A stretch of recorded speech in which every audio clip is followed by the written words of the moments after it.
Voy a darle la bienvenida a Antonio de la Cruz, presidente de Interamerican Trends. ¿Cómo estás, profe? Muy bien, Carla, gracias por la invitación. Gracias a ti por aceptarla. Mira, empiezo con esto. Hoy Joe Biden habló sobre esto de las sanciones a Maduro y dijo, Venezuela tiene que hacer mucho para que Estados Unidos alivie las sanciones contra el régimen de Nicolás Maduro, pese a las informaciones que apuntan hacia una posible relajación. En una charla con periodistas, calificó de decepción la decisión de la OPEP de reducir su bombeo en 2 millones de barriles diarios, el mayor recorte de la oferta. Y sí dijo, estamos viendo qué alternativas podemos tener. Y sobre eso va tu artículo, pero ya lo vamos a conversar.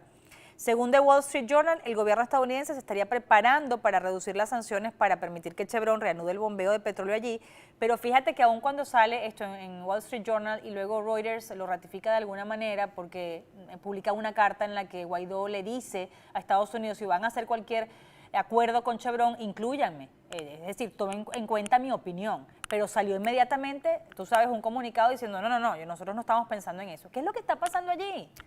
Profesor, ¿cuál es la verdad allí?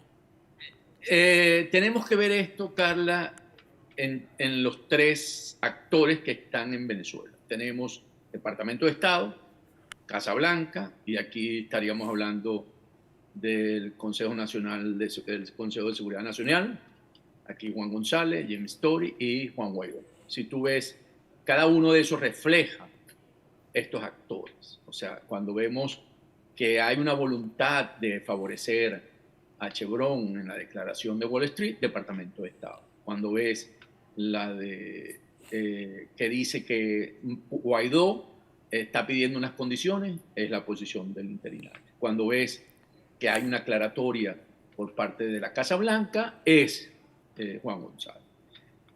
Entonces, ¿qué tenemos en realidad? Estamos en un momento ya crítico de la elección de medio término.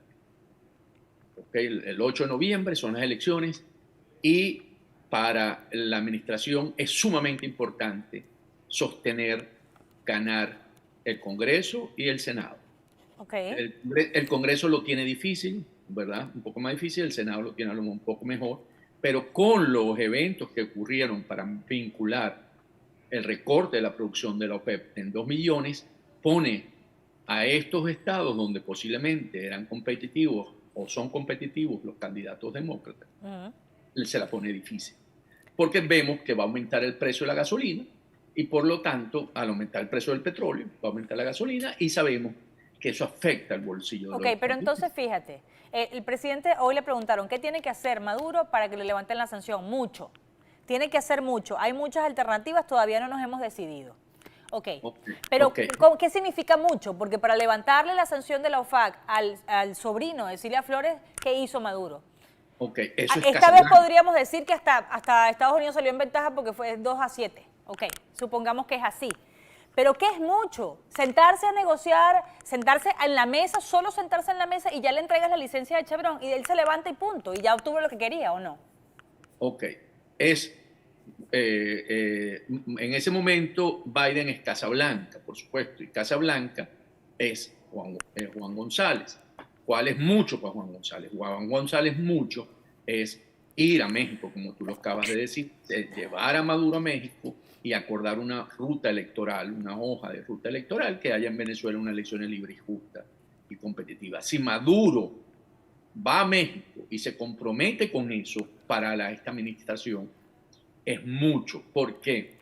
Porque consideran que esa es la manera de cómo van a resolver la crisis. ¿Pero solo sentarse o llegar a un acuerdo con la plataforma democrática? Tiene que llegar a una hoja de ruta. O sea, no es que se sienta ya, me senté, me levantas, me das la licencia para Chevron. Porque ya la muestra de buena voluntad está con los sobrinos. Ya le dieron que había una disposición de poder satisfacer esas necesidades, de que no hay una mala intención por parte de la administración Biden para poder llegar a esa solución. Entonces, eso es lo que está refiriendo, porque además el haber liberado a los narcosobrinos significa que en la Florida le puso otra vez un costo alto a los candidatos demócratas, tanto para el Congreso como para el Senado. Pero parece estar siendo más importante. Algunos dicen que ya Biden sabe que perdió la Florida y está sacrificando la Florida y poniendo por encima otro interés en este país que es la economía. Entonces, resolver el tema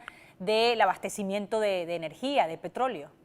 Lo que pasa es que la solución mágica no está en Venezuela para eso, porque Ajá. 2 millones de barriles tiene un impacto muy alto, porque Biden colocó sobre la mesa en marzo 1 millón de barriles diarios de las reservas estratégicas, que sacó 180 millones de barriles que se vencen ahora en octubre. Y tuvo que salir a decir que iba a colocar 10 millones más, que son 333.000 barriles día en este mes, para poder compensar. Pero si tú sumas los dos volúmenes, son 1.333.000. Y la OPEP está diciendo, voy a sacar 2 millones.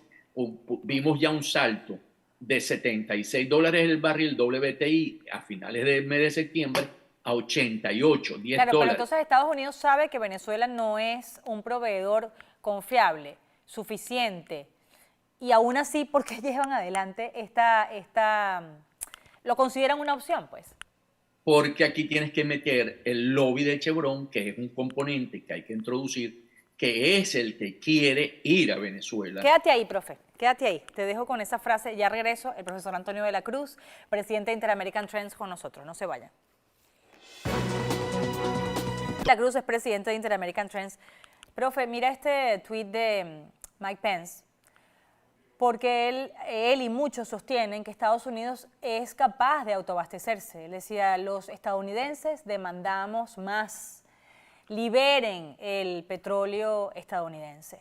¿No puede Estados Unidos tener esa alternativa? Y si la tiene, ¿por qué no la usa? No la tiene porque la administración del presidente Biden optó por la agenda del cambio climático, por la agenda verde. Entonces, cuando él toma esa decisión, él bloquea todas las inversiones que las compañías venían haciendo en el campo del petróleo y del fracking. ¿Qué ocurre? Si recordamos, antes de que él llegara a la Casa Blanca, Estados Unidos era autoabastecido por sí mismo. Sí. Producía 13 millones de barriles. Cuando él toma esa decisión en el año siguiente, había perdido 1 millón de barriles en producción. Y hoy lo que se dio cuenta, chocó con la realidad, que le transfirió otra vez el poder a la OPEP para que manejara los precios del petróleo, que después de 60 años otra vez la OPEP vuelve a tener ese poder que no lo había tenido antes con la administración del presidente Biden. Okay.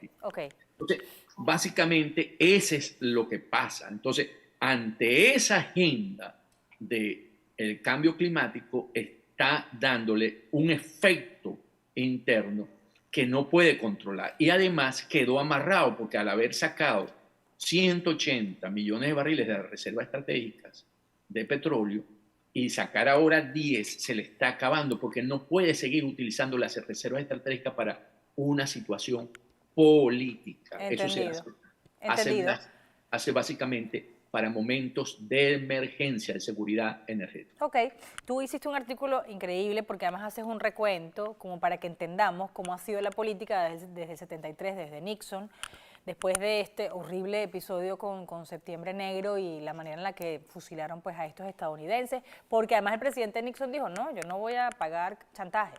Y después cómo fue evolucionando esto, por Al Qaeda, la ley patriota, cómo Obama lo manejó, que tampoco al final negoció, pero se acercó a los familiares de las víctimas.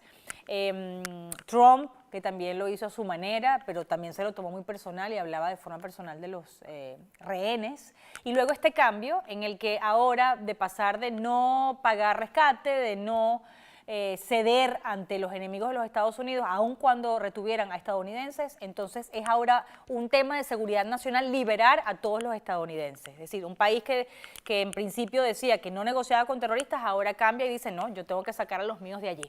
Quiero preguntarte sobre el impacto, porque Elliot Abrams nos decía ayer, es verdad que por lo general se ha hecho esto y no tiene mayor repercusión, más bien la gente celebra que saquen estadounidenses, pero esta libertad de los narcosobrinos tiene un costo político muy alto. ¿Cómo lo ves?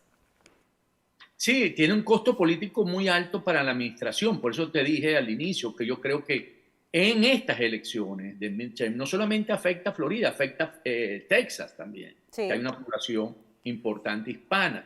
Entonces yo creo que hay un costo político, hay mostrar una debilidad ante un régimen que es considerado de crimen de lesa humanidad, en la que no podemos mostrar, porque si estamos hablando con un secuestrador, y entonces podemos hacer la analogía que Venezuela está secuestrada por esta cúpula de poder. Entonces, ¿cómo tú vas a dejar a los secuestrados venezolanos ante las manos de un secuestrador? Porque yo necesito sacar a los míos y dejar a los otros adentro. Yo creo que aquí, por eso, yo planteo que hay que revisar las estrategias, porque en este momento yo no siento a Estados Unidos comprometido con la causa de la democracia. Cuando digo comprometido, lo siento involucrado, porque la gran diferencia entre el comprometido y el involucrado es que el comprometido se sacrifica y el involucrado no, el involucrado participa. Y ese hay un ejemplo clásico que se daba en las clases de business, que es el huevo y la gallina, el bacon and egg. El huevo, la gallina está involucrada porque lo pone y sigue viva. El cochino está comprometido Su porque vida. él sacrifica su vida. Claro. Entonces yo lo siento hoy comprometido a Estados Unidos cuando dicen sí siguen, sí, pero de una manera involucrada, que es distinto. Pero es que Entonces, fíjate que por una parte ayudan para construir el lobby y se obtiene se frena la intención de todos estos países de sacar a Tarre Briceño de la OEA, pero por otra parte tienes una línea directa con Maduro, que no necesita a la oposición para hablar. Levanta el teléfono y habla con Biden. sí, porque está involucrado, porque reconoce a Juan Guaidó como el gobierno interino, entonces ahí se involucra, pero no es el compromiso de que voy a buscar a salir de Maduro, porque vamos a poner el ejemplo de la política de máxima presión. La política de máxima presión había un compromiso y se ejerció toda la máxima presión. No se logró salir de Maduro, es cierto, por lo que haya sido y hay que aprender esa lección, porque no se hizo. Pero ahí hay un compromiso. Aquí ahorita la administración de los Estados Unidos está involucrada. Y eso es importante porque te da resultados distintos en el momento en que tenemos que tomar decisiones. Entonces, sí, ellos reconocen a Juan Guaidó y lo dicen en todos los foros y sostienen hoy al embajador ante la OEA haciendo su trabajo. Pero ese trabajo no lo hacen ante la CPI, que es necesario porque yo creo que la vía que nos está quedando es básicamente usar el informe de la Comisión Preliminar de Determinación de los Hechos Preliminares de la causa de la ONU y actuar y hacerle presión a la jueza mexicana que tiene el caso de que abra la investigación. Porque una vez que se abra la investigación, el juego es otro, porque ya Maduro ya tiene un juicio iniciado y habría que ver cómo esa presión la va a manejar. ¿Y ese juicio no se puede negociar? Me lo responde a la pausa, al regreso de la pausa, profesor. Antonio de la Cruz, presidente de Interamerican Trends, con nosotros.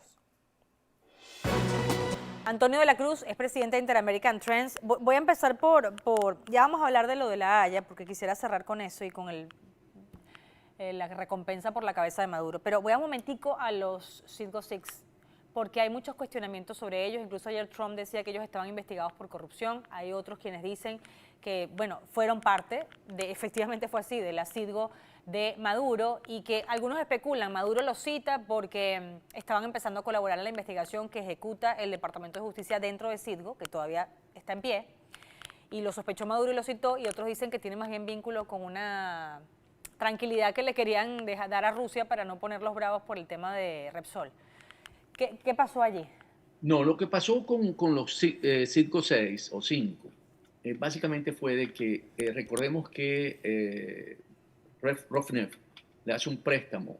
Rosneft, yo siempre digo Repsol, es Rosneft. Le hace un préstamo a Citgo de 2.500 millones de dólares contra las acciones, el 51% de las acciones. Y cuando Rosneft se da cuenta, hace el préstamo y todo, pero ya cuando se empieza a discutir, porque por alguna razón los abogados Rosneft empiezan a ver que no va a haber oportunidad de cobrar eso, porque la decisión final cuando se vende una empresa estratégica aquí en los Estados Unidos, la toma, tiene que tener un waiver del Congreso. Ajá. Ellos se dan cuenta que fueron engañados y cogen una tremenda molestia, rabia, y protestan ante Maduro. Recordemos que Citgo se había convertido en la administración de Maduro en una caja chica para ellos. Esos fondos nunca se utilizaron para la empresa, sino que entraban a PDVSA y PDVSA lo utilizaba para el régimen de Maduro.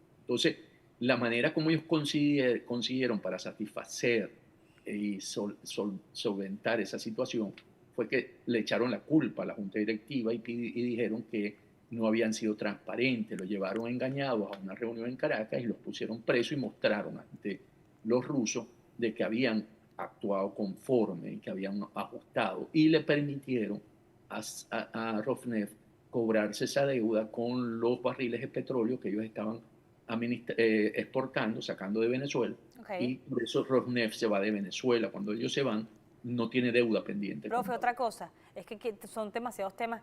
¿Por qué los narcosobrinos no aparecen? ¿Hubo un pacto de bajo perfil?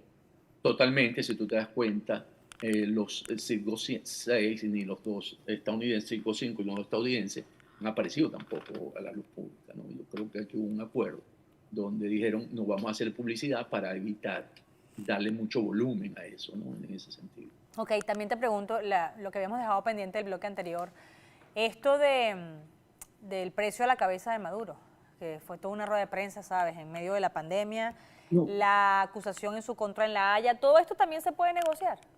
No, yo creo que lo que hay que usar los mecanismos de la protesta, de la lucha, okay, ya que nos quedamos en ese sentido de una manera con un grupo involucrado. Yo creo que nosotros deberíamos tener una protesta continua en La Haya, en la Corte, con carteles todos los días, pidiendo la apertura, hacer presión donde hay que hacerla, allí. O sea, por ejemplo, también creo que no se debe dar la licencia a Chevron porque Maduro tiene dificultades de ingreso de divisa legítima. Yo creo que el artículo de hoy del presidente Duque tiene una alta importancia en ese sentido, porque también lo señala.